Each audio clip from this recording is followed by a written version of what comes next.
Monsters and villains are essential to any D&D adventure, so I talked to Mike Mearls about his favorite monster and what he likes most about villains. So I get asked this question a lot, and my answer is always the Ogre Mage. I love Ogre Magi, which I think we call them Oni in 5th edition, because it's a big, brutal monster that can cast spells. So you get the best of both worlds. It can fight well, and it can plot and scheme, and it's a shape changer. And when in doubt, it can always cast Cone of Cold and ruin people.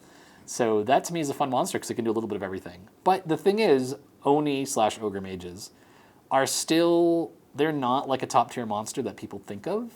So it's still a surprise. Like, I have used Ogre Mages in almost every campaign I've run the past 5 or 10 years, and it still always surprises people when the halfling turns out to be an Ogre Mage, right? Oh, I didn't see that coming. Yeah, because like for whatever reason, these guys, even though they've been in the game since the 70s, people always forget about them.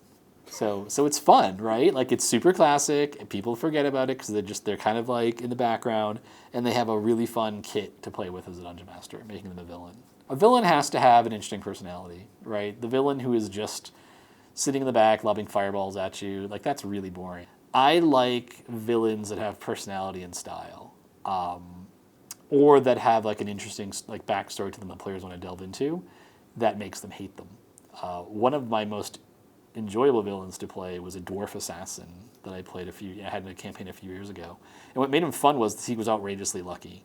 Now, I say outrageously lucky, not in the sense I just decided he's lucky. It was more like, no, whenever I would roll my dice out in the open, and it was always crit, always going to hide, nat 20, right? Like, this guy just had ridiculous luck, and the players hated him. My current campaign, there's an evil albino elf the players are dealing with, and he has not said like a single word to them. They have seen him once. He was on this weird crystal swan boat, and they saw him offshore, and he conjured a bunch of sea creatures to eat them. And that was at first level. They have not seen him since, and they hate the guy. They want to kill him so badly because they keep running into people that he sent after them or that are connected to him. He has never said a word. They've learned very little about him other than his name, and they know he's plotting to destroy the city they live in. They don't even know why. He's conjuring this massive chaos storm to devour it. And they hate the guy, and it's great. Like, it was like the easiest thing to do in a campaign. I barely put any work into him, and the players just, they hate this guy. They want to stick it to him.